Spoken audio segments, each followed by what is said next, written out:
Welcome back to the channel. We're in the garage today and we're going to be working on the DR. I'm excited to do a few modifications on this bike.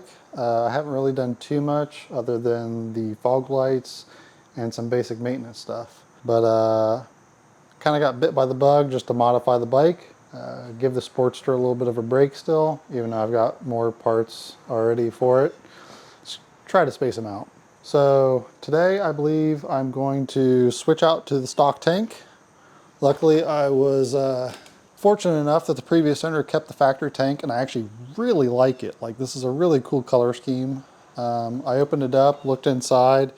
It looks brand new. I don't even know if this tank was ever even used on the bike before the Cherbus went on. So I'm going to clean this up and make sure the petcock and all is good and throw that on. On top of that, we're going to do some weight reduction mods. Just kind of see where the bike is going to be. I don't know if I'll keep them off or not. In the back, there is a small tool tube.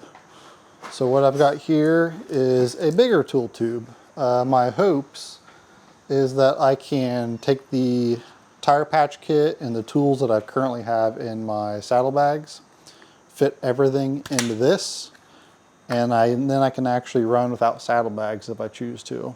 I'll probably still keep the tank bag, mostly because I can put my water bottle in there, and that's usually where I put like batteries and cameras and stuff whenever I'm out filming. I want to try and take off this front fork brace. The biggest thing, this is so vanity wise, I don't like the way the boot scrunches up here, and I don't even know if this fork brace actually does anything for me. So I'm going to take it off, experiment, see if it feels any different. Some people say online it does, other people say it doesn't. I want to be the judge for that myself. I've got these are a tail light off of the DRZ, I think 250 and 350s. Basically this will replace the monstrosity giant taillight on the bike, and it should be fairly plug and play from what I understand. Doing the calculations between the factory tank and the Cherbus. The Cherbus tank itself weighs 2 pounds less than the factory tank. But when you fill them up, the factory tank is 10 pounds lighter up top. All that weight up top, 10 pounds lighter. So I'm going to throw that on, see if it's even a noticeable weight difference. And honestly, I'm just kind of excited to have the graphics on there. I can do like over 200 miles on the Cherbus tank and about 130 to 150 from what I'm reading on the factory tank. I'm not really doing any long adventures right now. Honestly, there's a gas stop probably every 50 miles or less in Ohio. Even when I did the MABDR, I did that on my Sportster on a 3-gallon tank. And I think the furthest distance we had between gas stops was like 80, maybe. So I don't really feel the need to have an oversized tank right now, especially if I can run a little bit lighter, see what it feels like. We'll find out. I've got few other modifications I'm currently in the works of figuring out. On top of the LEDs and all, you do have to buy a LED relay. And a funny thing about this bike is it requires a harness to fix the grounding issue, because apparently the turn signals share grounds, and when you convert to LEDs and everything, all 4 turn signals or whatever will flash. So this little plug and play harness should fix all that. This is all through TST Industries, not sponsored. But these are actually pretty affordable. This right here was like 40 bucks. And then the turn signals were like another 50 bucks. So quite a bit of money in just turn signals alone. I won't even tell you how much these run for. If you own this bike, you know these brake lights are ridiculously overpriced. But there's not a whole lot of other things I'm going to do to this bike, and why not? With that said, let's get started. So I'm kind of excited because I started filming with one of Jessica's old cameras from when she actually started vlogging 5 years ago, I think, with this camera, maybe. But typically how it works is I get her hand-me-downs, so that's kind of nice. So now, I've been filming almost all of my videos actually on this channel with my phone. And typically, whenever I was working in the garage, I couldn't listen to headphones since I was filming with my phone. So if I wanted to listen to music, I would have to play it through my stereo, and then I'd have to dub music in to drown it out so I wouldn't get copyright. But now, thanks to Jess, I can play music and work and not worry about all that now. And hopefully this camera works out. It's got a couple cracks on the back and the lenses are a little spotted, but it does film in 4K. I wouldn't say it's the greatest, but let me know what you think about the quality. Either way, I'm thankful. Hopefully the quality isn't too bad. That's how quickly those come off. Keeping with tradition, what I do is I try to do 90% of the work on my bike with my toolkit I bring with me. So I'm dumping this all out here. And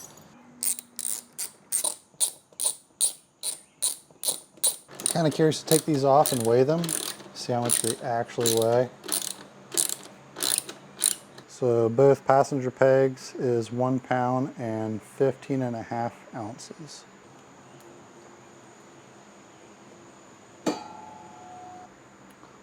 £4, just right there.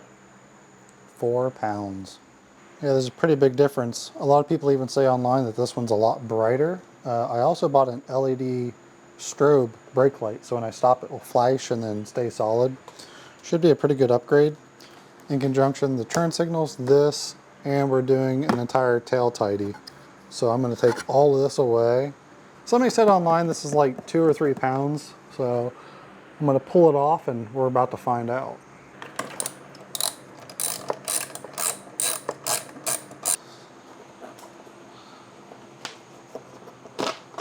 Wow. All right. Look at that hunk of metal there. Factory tail light. Try to get this all together.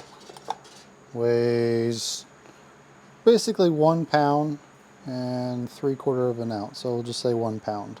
And the new tail light weighs 5 ounces.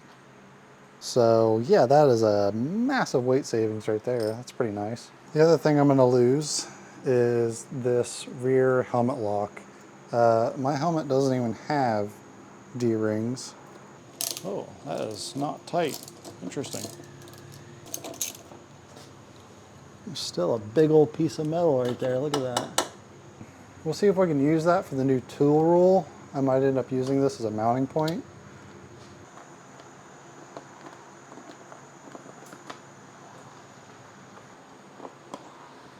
There it is.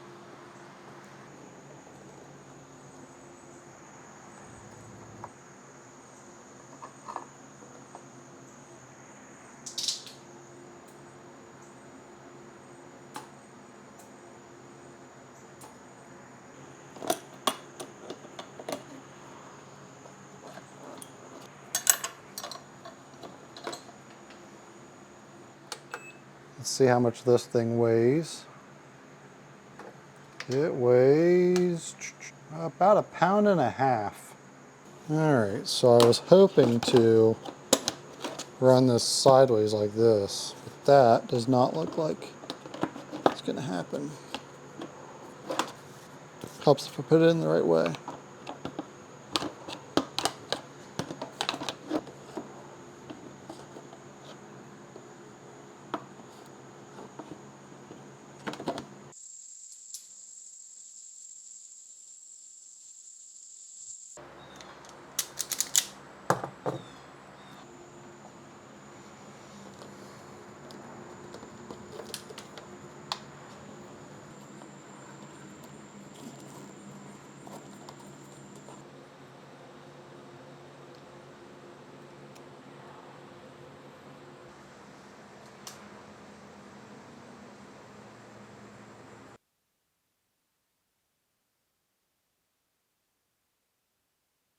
So I've got the turn signals all on.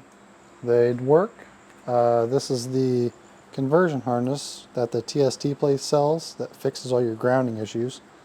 Pretty nice. I can't remember how much this was. Like I said, I think the whole kit together was only like 40 bucks shipped. Not bad, totally worth the headache. The only thing I had to do is splice in the connectors so everything is plug and play on the factory harness. And it all works. I like how slim they are. You can still see them. They're perfect. They're still on rubber, so yeah, I like them. All right, I am ready to make some real visible changes here and pull this tank off. Pretty excited to see what this factory one looks like.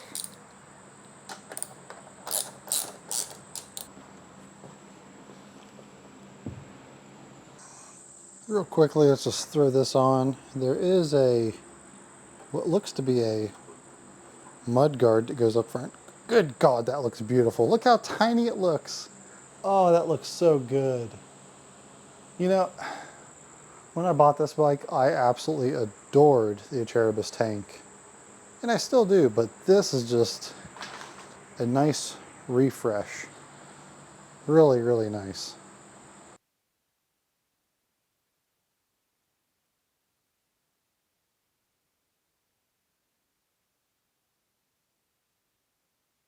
All right, so camera died while I was taking off that front brace, but that looks so much better without this boot all shoved up in there and scrunched and zigzagged. It always bugged me. I'm curious to see if I do feel a difference on the highways without that brace. Then again, I don't know if it was really doing much because it was missing a bolt and none of them really appeared to be that tight. So maybe it wasn't doing anything this whole time, I don't know. So we got the turn signals done, the relay in, the grounding connector fixed, brace off, tank on. It's all hooked up. I've drained the old tank. That one's full. I'm kind of excited because this petcock is actually vacuum controlled. I know some people kind of steer away from that, but I like it because I never really have to worry about shutting the fuel off. But super happy with that. But it is now dinner time. I've been out here for roughly 5 hours now. It is actually like 90 degrees and probably 100% humidity. So I'm gonna go inside, take a break, have dinner, see you just like that. Good morning. It is the next day, obviously. Last night I kind of came out, didn't really do much more out here. Kind of threw the tank bag on, see what it looks like. And I actually got my tool tube mounted up a little bit. See what's next on the docket. I should have a license plate light coming today. It's like plug and play, a little LED, really simple. So yeah, I'll show you what I got going on for the license plate mount. All right, so you are seeing that correctly. This is basically the bottom of a door jamb for the step. So I'm basically just going to cut out this little square here.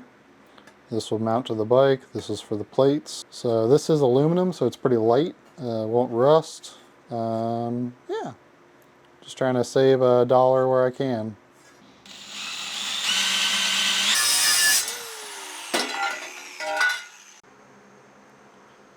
All right, so here she is. It'll just bolt right up in there. I'll probably put the LED up on the top strip and then the plate will just go right there. So the factory headlight bolts on here and then the fairing bolts on here. What's really cool is I saw somebody that made a bracket, basically a box, and they just duplicated these mounts here and pushed everything forward a couple of inches. What that allows you to do is make a little platform right here, and you can run all your gauges and move all of this stuff up in here, and it pushes your fairing forward. So I might try to come up with something like that. So I'm kind of waiting on my license plate bulb or license plate light, and in the meantime I'm kind of doing my first little cutout of my fairing extension. So all of this will be a plate, and the new fairing will bolt in here. light bulb will bolt in here.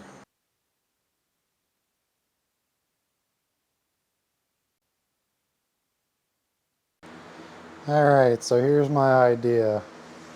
I've kind of got my little dash down in here that I will eventually probably move my turn signals up next to my speedometer, and then I'll probably put in a little 12-volt charger right in here.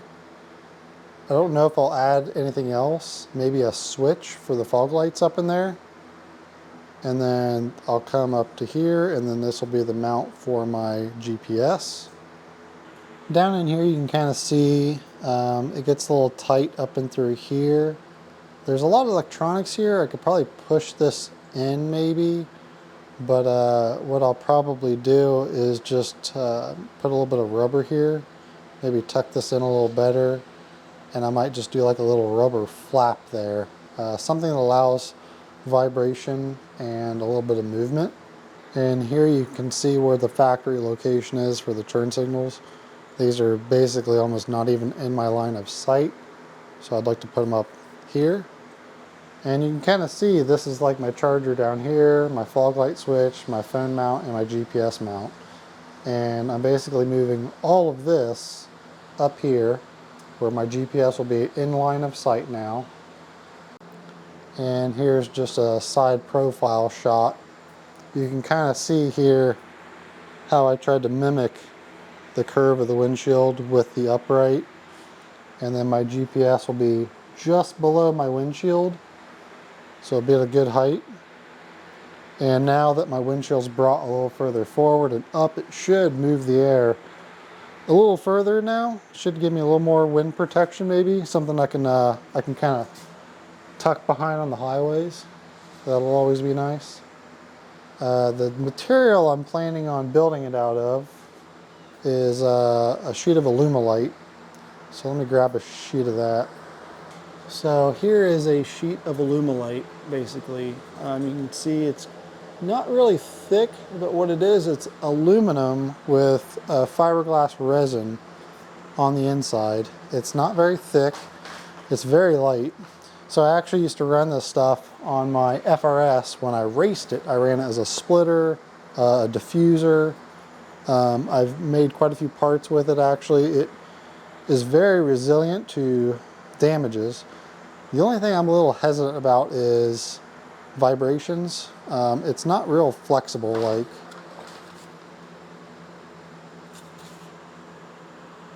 see it bend, but I mean that takes quite a bit of force. For this application, the way I'm going to have it kind of come up, slope in, and then come up again, I think it might be okay. If this doesn't work, I'll probably use some steel for the sides and then use this for the center, since this is easy to cut out and mount things in. Well, you can kind of see here how far I got. I managed to make the uprights here a little bit and kind of bend them in a little bit, got them roughed in. I think I like the location of all of this. It's all pretty damn close. Still got to figure out the dash and the GPS support and all that stuff, but I think that's where I'm going to call it today. I think the only thing I forgot about to do was the mirrors. The reason I'm kind of stopping now is I'm going to go riding this tomorrow. So I get to take all what I've done on the front off and put it back to stock. That way it's ready to drive around tomorrow. If you like this video, let me know. Hopefully we see the DR back out on the trails here soon. That's my goal anyways. And then right behind that is more projects in the Sportster. So, until next time, take it easy.